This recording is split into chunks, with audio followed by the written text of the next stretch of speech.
The better team won, but you know what? Eli Drinkwitz never gave Missouri a chance. Let's talk about it on Locked On Mizzou.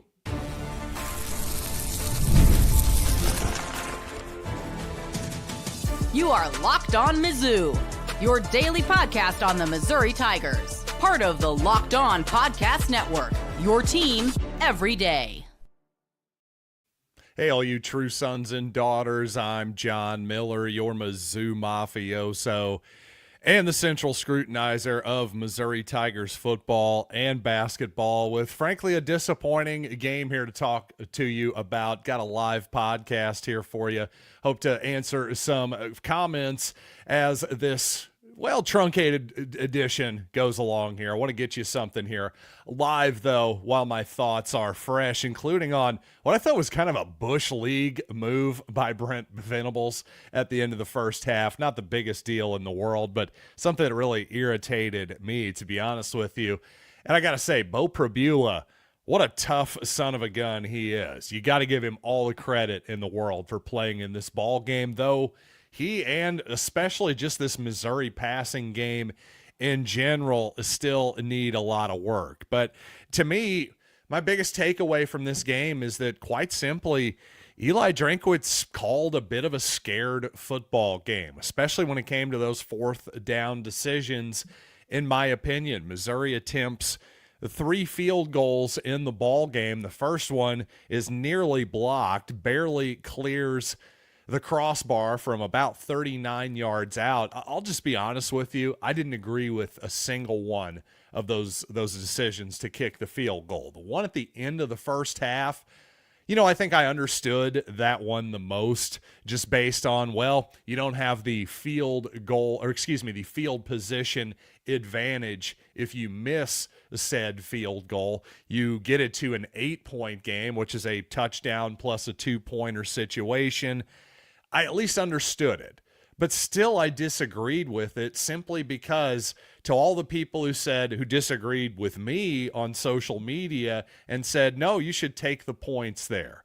Well, my whole thing was, hey, how many times do you think Missouri is going to get back into the red zone in this game? Because that was the question. Missouri had to score touchdowns to win this football game. I was being sarcastic, of course, at halftime, going, hey, just 3 more field goals and we've got this thing won, knowing, of course, that, our field goal unit, not just the kicker, by the way, but just the entire structure of our field goal unit, you get a kick blocked. The first kick is nearly blocked.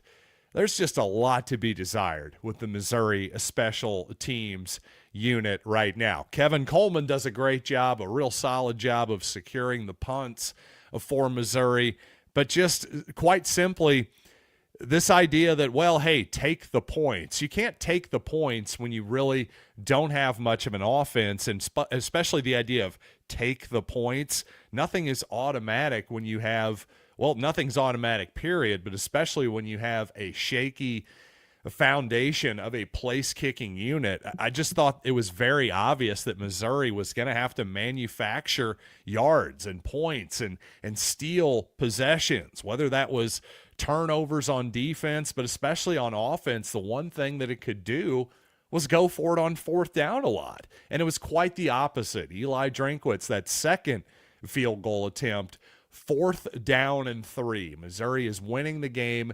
3-0 at this point.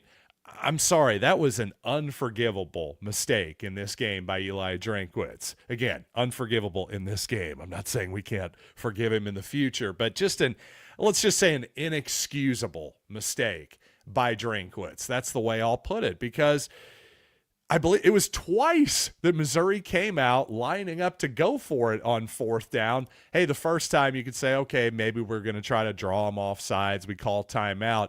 To me, all right, you get a look at the defense, call timeout. Now they're going to go for it again. Then Oklahoma calls a timeout. Okay.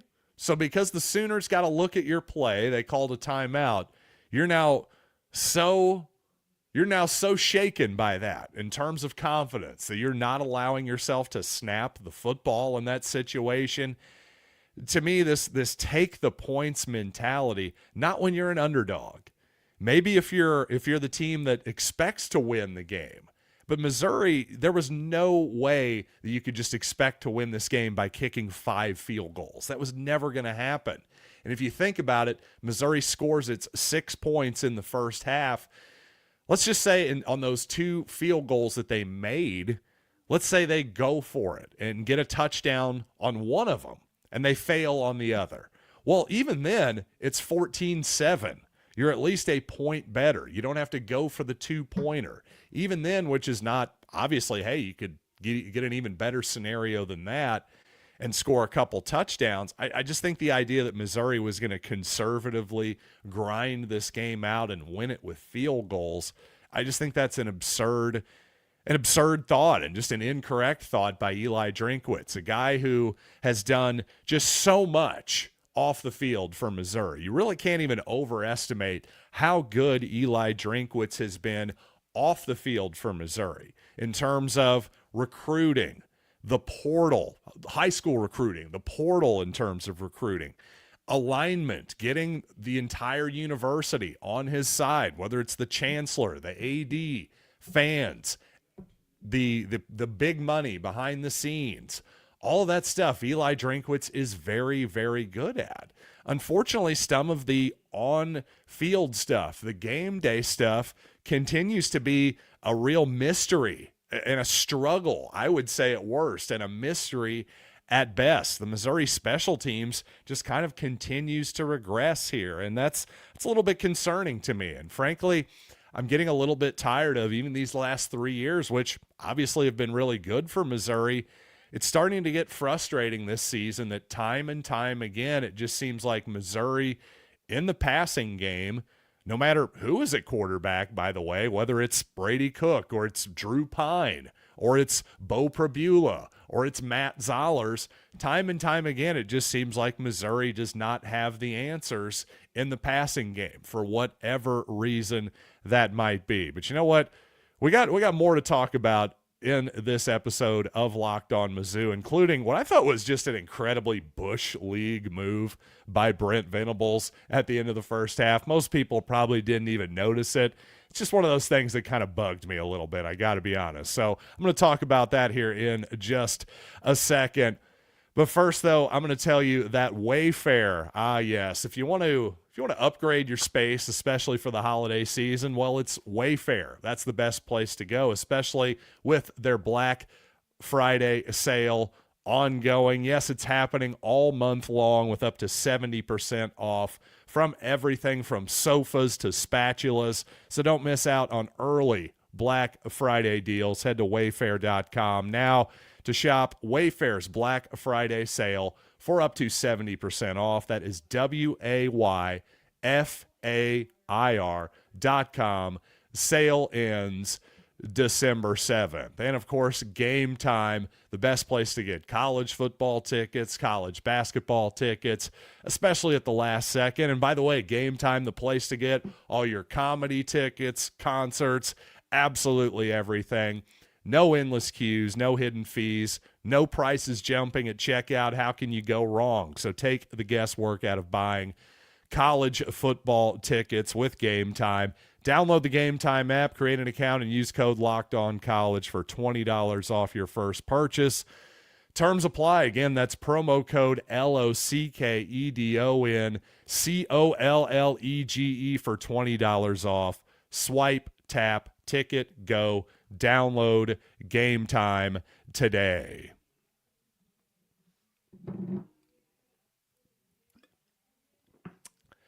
Yes, thank you for allowing me a little quick sip off the little beer ski real quick. The cerveza, if you will, had to wet the old whistle for the back half of this podcast. But by the way, that Brent Venables play, just real quickly here, I do want to talk about Lane Kiffin. There's a bunch of stuff happening here in the Drinkwitz situation.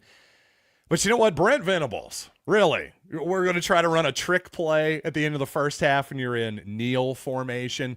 Because here's why this bothers me, because offensive linemen in particular, if you try to dive at the ball or the quarterback's knees or something, God forbid, on that play, I mean, that's the kind of thing that starts a brawl. because you've broken the unwritten rules of football. Well, apparently Brent Venables cares not for your unwritten rules. So, you know what? If that's all out the window, then the heck with it. We're just going to start diving at the snap when people are in victory formation now. If that's how you wanted to play it, I was fine with it. But you know what? It's all out the window now. And the people who take the shotgun snap in that scenario and just kind of, I'm going to try to take those extra few seconds off. I'm sorry, you've ruined it for everybody. The unwritten rules are out the window. But you know what's a much more important topic if you're a Missouri fan is there's a lot of reporting out there that Lane Kiffin is basically getting, well, about as close to an offer you can't refuse as you can get, because that's something people misuse a lot. If you've seen The Godfather, well, an offer you can't refuse is, well, that's another thing. But I mean, really, in terms of money, if they're going to offer Lane Kiffin close to $100 million total in salary, close to $25 million a year in terms of roster value, that type of thing, going to be a tough one for anyone to turn down in that situation. Certainly be a tough one for even somebody like Eli Drinkwitz, obviously, to turn down as well. And I have to say, the more I look at this, I'm going to double down with what I said on yesterday's program. I think LSU is the job to watch. I think if you want Eli Drinkwitz to stick around at Missouri, which obviously you should. I know I was critical of Drinkwitz in this first segment here, but obviously you got to want him back. For all of the questionable on-field stuff that I just complained about, I'm thrilled with the off-the-field circumstances at Missouri. And to me, all this on-the-field stuff is easily fixable. If anything, with just maybe hiring an extra set of eyeballs to look at this program just in terms of game day management. Maybe it's as simple as that. Take another thing off of Drinkwitz's plate, which, by the way, as a head coach, just more and more stuff just keeps getting piled onto that plate. This actually isn't an insult at Eli Drinkwitz. This is just an acknowledgement of reality. I just think you have so much new stuff to worry about, as Drinkwitz referenced, by the way, in Tiger Talk after his comments about, well, hey, we need corporate sponsorship in Missouri. We need this the corporations to get on board, all of that good stuff. Well, he then said, hey, I'm not trying to blame anybody. This is all new stuff. Again, this is all new stuff for Drinkwitz and all these coaches too. That's just another reason why, hey, maybe on game days, maybe we need another look at it. And frankly, maybe another look at the special teams unit as well, to be brutally honest with you. One thing I don't want another look at, though, those Oklahoma uniforms. What in God's name were we doing there? I think Missouri fans are in total unity in thinking that those uniforms absolutely sucked, in my humble opinion. One person says, Benjamin Franklin, hey, back from the dead. He says, John, he's not going anywhere. Nobody wants him. Well, this is actually a good comment to address here, because this is so short-sighted when Missouri fans, when there's if Eli Drinkwitz is a coach that people are interested in and they have a disappointing game, and in the heat of the moment they think, well, if you're Penn State, if you're LSU, do you want him now? The answer is, if you wanted him before, you definitely wanted him now. All of the warts that Eli Drinkwitz has, the pluses, the minuses, none of that has changed after this Oklahoma game.